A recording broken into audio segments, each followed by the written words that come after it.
The Commodore 64 is arguably the greatest, most popular 8-bit computer of all time.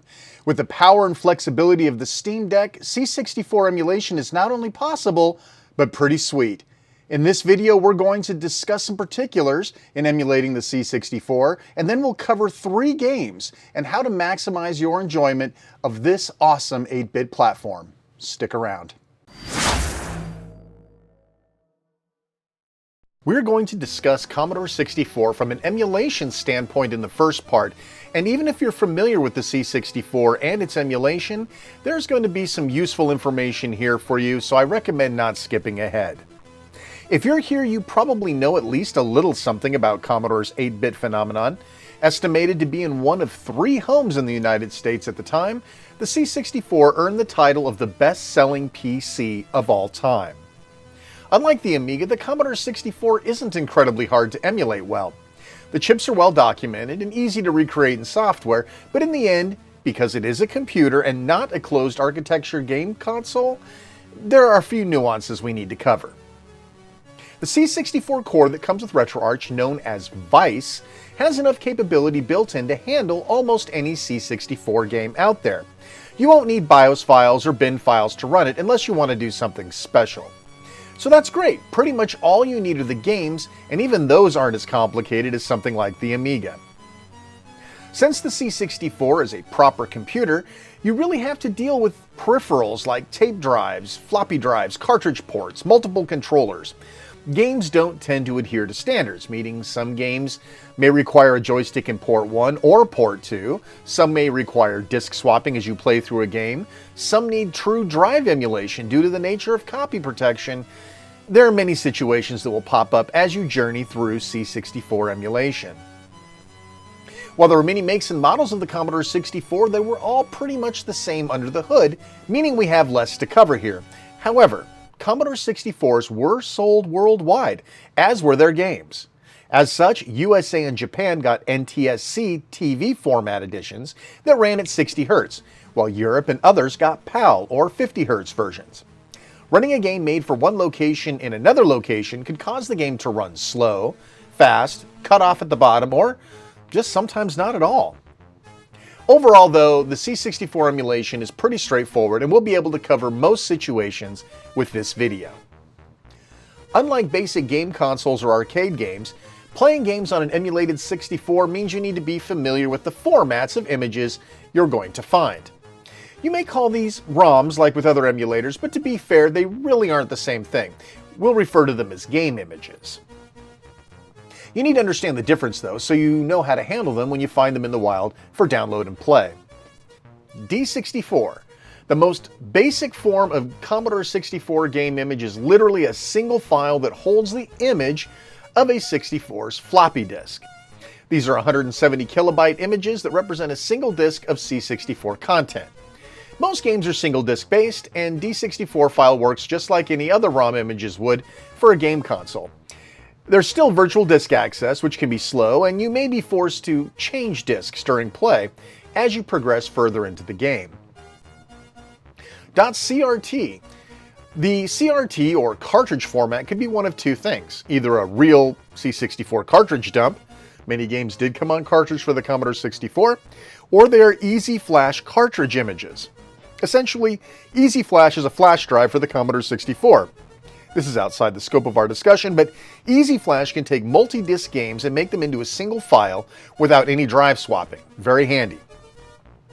.tap. The Commodore 64 disk drive was very expensive, and an alternative, cheaper means of game storage was cassette tape drives known as the dataset. .tap files are simply files that contain the same data that the cassette tape held. These are sometimes called single-part games, meaning that once you load the game initially, no further storage access is required. The game is all in memory as you play. .prg. With tape and disc covered, the last popular format you're likely to find is the PRG format, which is really just a memory dump of the Commodore 64, meaning like a tape file, once it's loaded, no further storage access is needed. The last thing you may see, which we are not going to cover here, is the G64 format. This is exactly like the D64 disk image, but has low-level disk information stored with the actual data. This is needed to preserve copy protection that use non-standard disk protection. Most games you're going to find are pre-cracked, and G64 is used for precise emulation preservation, not typically for play by most people. For the purposes of this video, we will assume you have EmuDeck installed and running on your deck. We won't assume you have anything C64 set up yet. We'll take care of that next. I'll put a link to a couple of good EmuDeck setups in the description below. If you do not have EmuDeck Setup, please pause this video and come back once you're set up. We'll also be using SSH to connect our PC to deck for the purposes of copying files. You're free to use whatever method you wish, but if you're not set up with SSH, this might be a good time to do so. I'll provide a quick 3-minute video to help set that up. You may already have some C64 game images. We're going to assume you don't for this tutorial, and we're all going to work with the same known good files. We're going to use 3 popular games that all have something interesting about them from an emulation standpoint, so we can learn from them. You will note a duplicate for Skate or Die, and this is by design. Use the link in the description to download the 3 games files, extract the contents of the zip, and let's copy them over to the deck into the emulation/ROMs/C64 folder.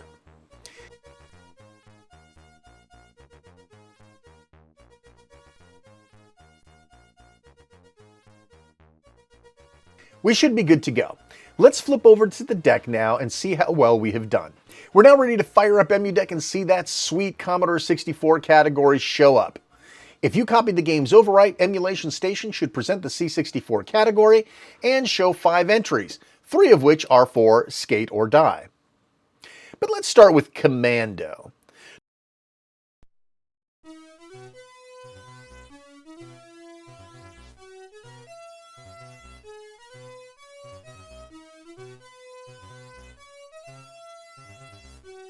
The first thing you'll notice is just how slow the load time is. Obviously, some of the fun of emulation is seeing just how these older machines work, but sometimes you just want to speed things along. Let's start by turboing that disk loader. Pressing L3 and R3 together brings up the RetroArch menu, and it is showing us that it is running Vice X64SC. We'll scroll down to Options, then Media. Let's see if True Drive emulation is on. In this case, it is, and that's what's slowing us down here. The C64 disk drive was very, very slow. Now, in some cases, games require True Drive emulation, but most do not. Before we change this value, which would globally change it for this emulator core, let's make a dedicated game config just for this title. Back out and go to Manage Core Options and select Save Game Options. You will see an options file is made specifically for Commando. Now we go back and turn off True Drive emulation, then we restart the game.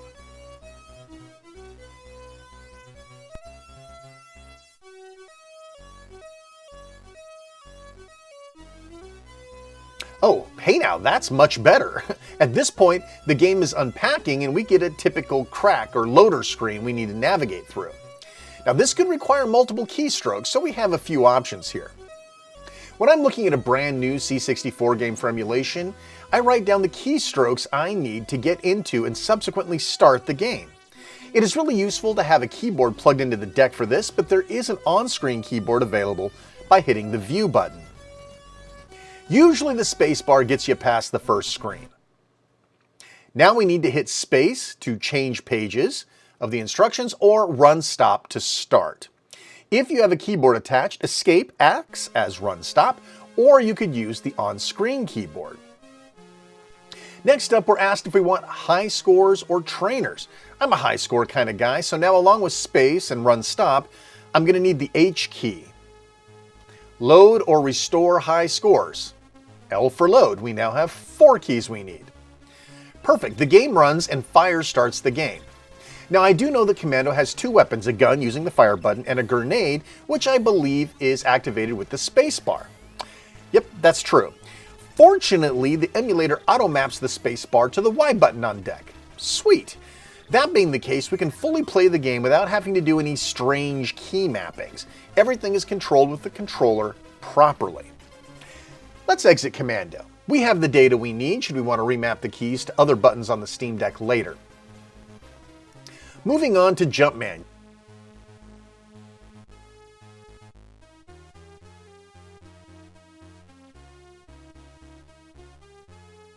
Yes, we have another long loader here. Let's fix that with the knowledge we already have. We'll create a new games option for this title, then change the media true drive emulation to off. Now we'll restart the title.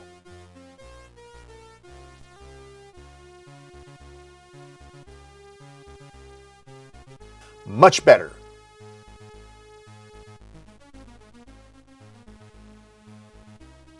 Another crack screen, spacebar to get through. Starting to look like a similar story here. Run stop to get us out of this, so escape or RS on the overlay keyboard. Now this is a weird game in which the title screen here is waiting for a spacebar press, yet it doesn't tell you to do that. These sort of things happen. Next up, enable or disable fast loader. Let's enable it, so we'll need the E key. High score or trainer. H is added to the list. Of course, we need L to load the high scores. Whew, is that it for keystrokes? No. At the title screen, you have to hit return or enter in modern keyboard speak. Hey, I didn't make this thing. Hitting enter brings up the main menu. If you've been keeping track, we have spacebar, run stop, E, H, L, and return or enter so far. Now we need a number. Since we're just starting off, we'll select 1. It asks us to hit return, which we've already written down. Number of players, well, just us, and we've already wrote down number 1. The game starts. Are we done with keystrokes? Not quite. See the run speed of 4 down there? That is something you can change while you're spawning. I like the speed of 3, so when he spawns, I'll tap 3. Boom, run speed is 3. I think we're done now. So our list of keys for Jumpman are great. Many of these we'll only need once, but having a few of them mapped to controller buttons, well, that could be useful. If you're a big Jumpman fan, you may have noticed something else wrong with this game. It's running too slow. Now, I'm not talking about the jump speed or the load speed, but the whole game feels slower than the hundreds of hours I put into this game as a kid. The reason here is that this is running as a PAL or European C64, and Jumpman is an NTSC USA based game. We'll need to change this in the game's configuration to be NTSC. Open the RetroArch menu and go to Options and System. Under Model, change it to C64 NTSC Automatic and restart the game.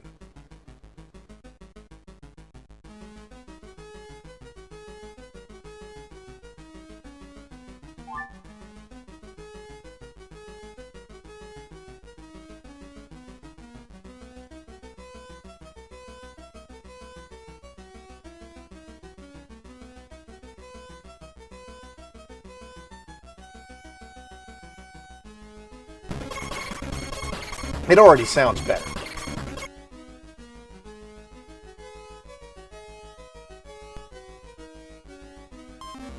We try to start the game, but the level is hanging. Unfortunately, that fast loader seems to be interfering all of a sudden. Let's reset the game and disable the fast loader.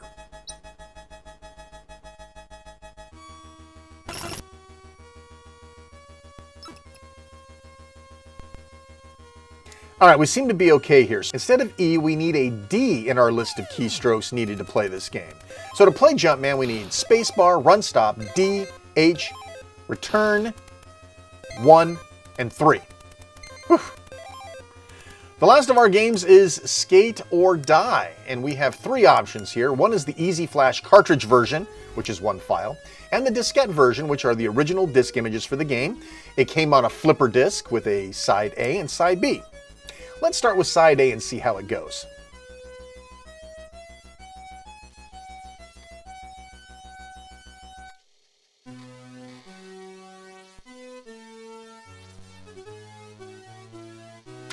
Yep, a slow loader. Let's use our skills, make a game options file, and then turn off True Drive emulation.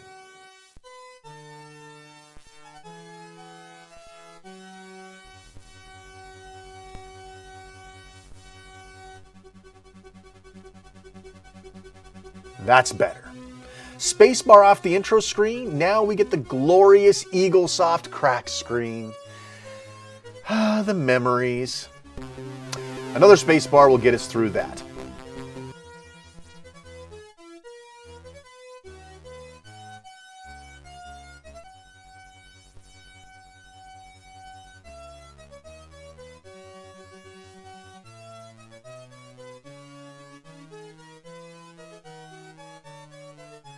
Now we get the legendary EA loading screen. Is it dead? It's just kind of sitting here. It is possible that this is one of those games that needs true drive emulation to work properly. So let's set that, and then I will fast forward the first part of the load for you.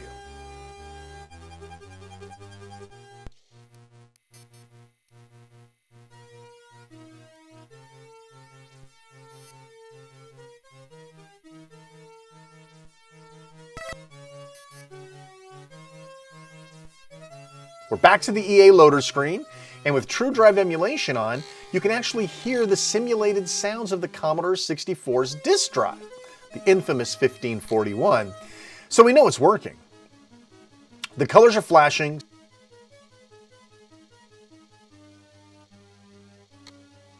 Screen white.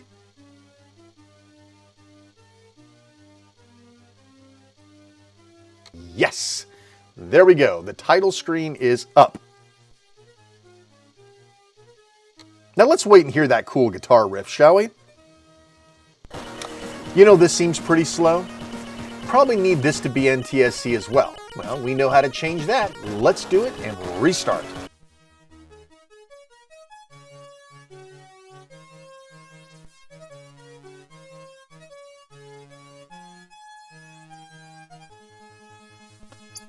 Once again, I'll zip through the loader screens. Load times on this are miserable, no?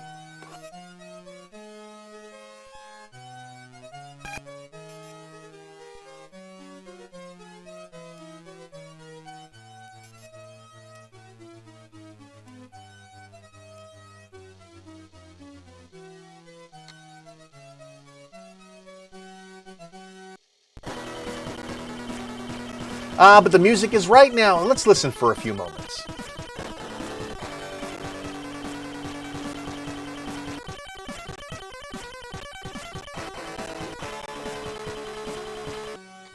All right, enough of that. Spacebar gets us loading again. Jeez, and it's taking its time. Now, we are looking for a disk change here somewhere. If we go into practice and then go to jam, we'll get hit up for a disk change.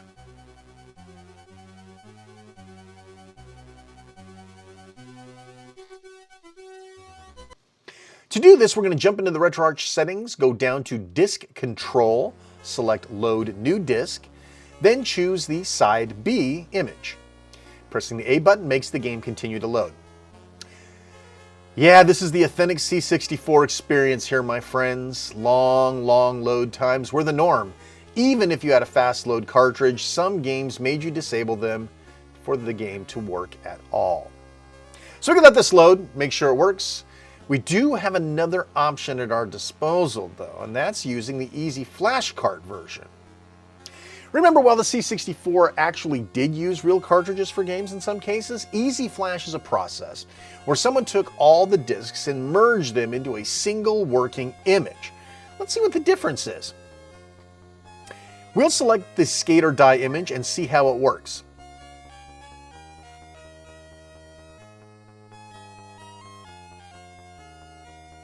Wow, like wow, right to the title screen. What about getting to that practice jam? Bam! Again, what a great experience this is.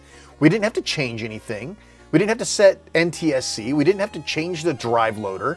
Nothing, it just worked. Now this is a double-edged sword, of course. Emulation is a lot about nostalgia. You didn't get that experience using the cartridge version of the game. If you wanted the authentic experience, you should be using the disk images like we started with.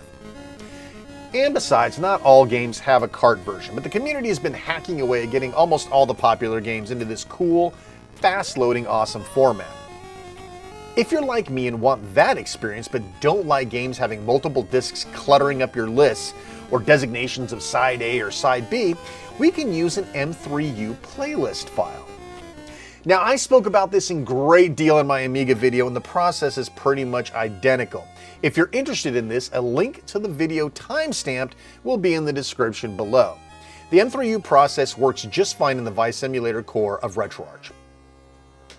Okay, now you have the skills to make almost any Commodore 64 game work with Emulation Station and get the performance and speed required for a great experience.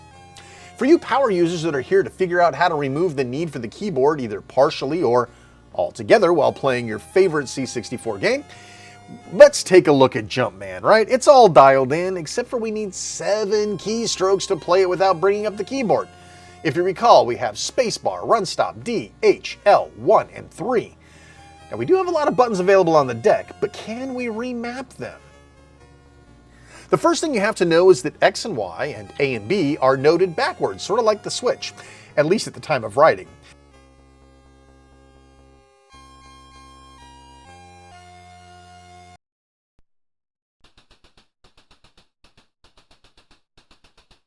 When we go into Options and RetroPad Mapping, you'll see it says X is mapped to keyboard space, and we all know that it's Y. So we will assign keyboard escape to the A button, so that's B is the button to press for run stop, and let's back out and test it.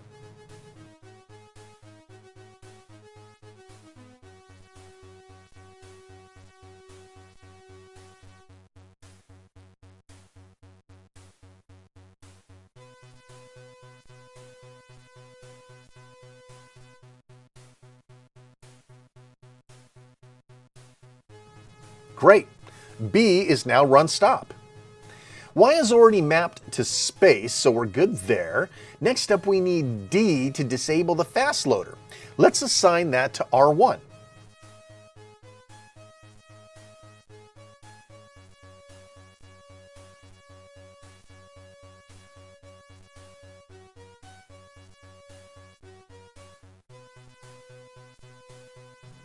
It works. Great. Now H. We may be running out of controls to map without tapping the rear paddles, which could be tricky. Let's try L3 and see if that works.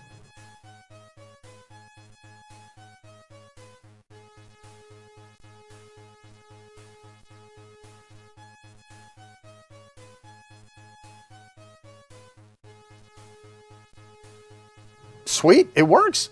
So we can map L to R3.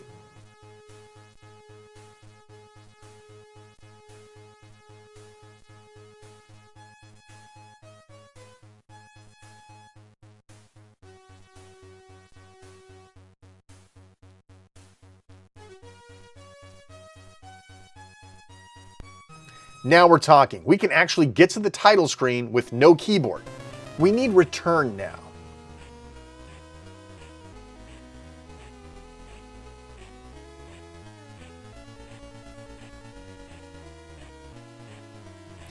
Look, keyboard return is already set to R2. Let's test it.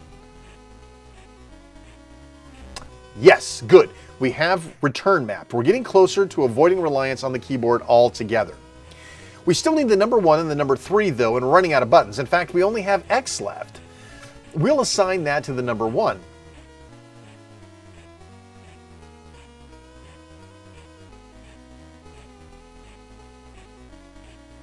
But hey, what about the menu button, aka the start button? Yeah, it says we can assign that too. Let's assign it as 3. Time to test it out. Restart the game.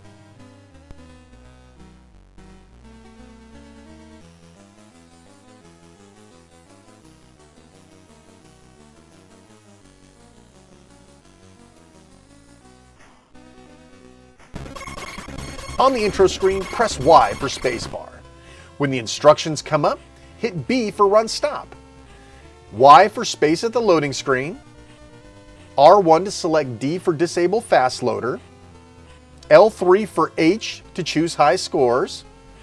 R3 is L for load scores. Now on the game title screen, we hit L1 to simulate a return.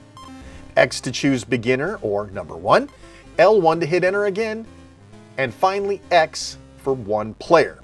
When I spawn, I tap on the menu or start to change my run speed to 3. Done and done. No keyboard required to play Jumpman on the Commodore 64. Whew, I don't know about you, but I am exhausted.